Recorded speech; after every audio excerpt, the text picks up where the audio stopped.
Major federal cuts continue to make waves far and wide. They're even impacting the airwaves. Louisiana First News Chief Investigator Andrew Epperson is investigating reasons why public broadcasting could be at risk.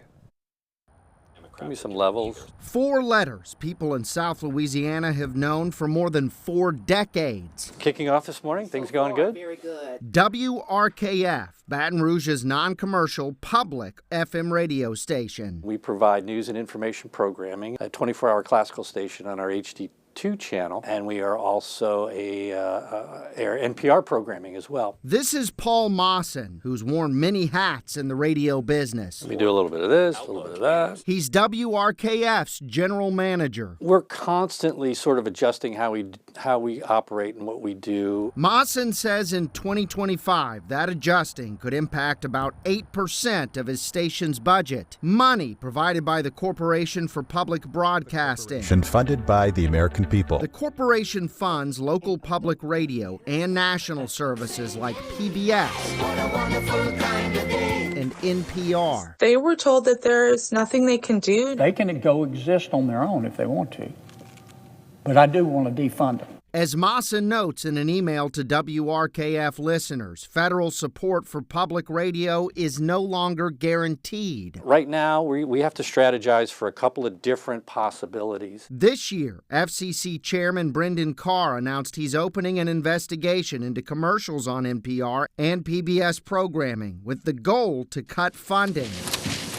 Some lawmakers have called for a congressional hearing on this, calling the programming ideological and biased. People don't need them anymore.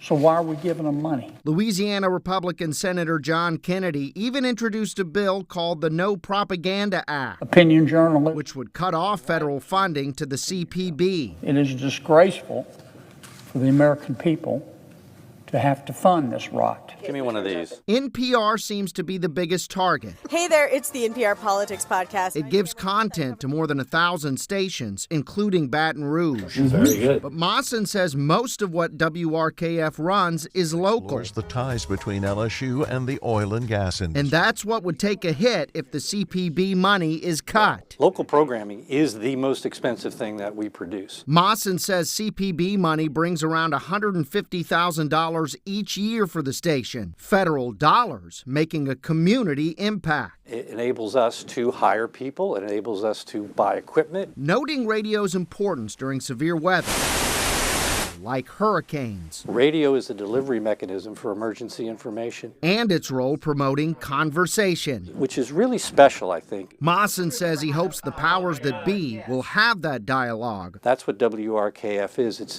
this space where this kind of thing can happen. So the station can keep being a staple on the airwaves. Yeah. For the next 4 decades. CPB funding is one of those vital tools that helps us to be able to do that. For Louisiana First News, I'm Andrew Epperson. Oh, look on this. Don't click. Yeah, look.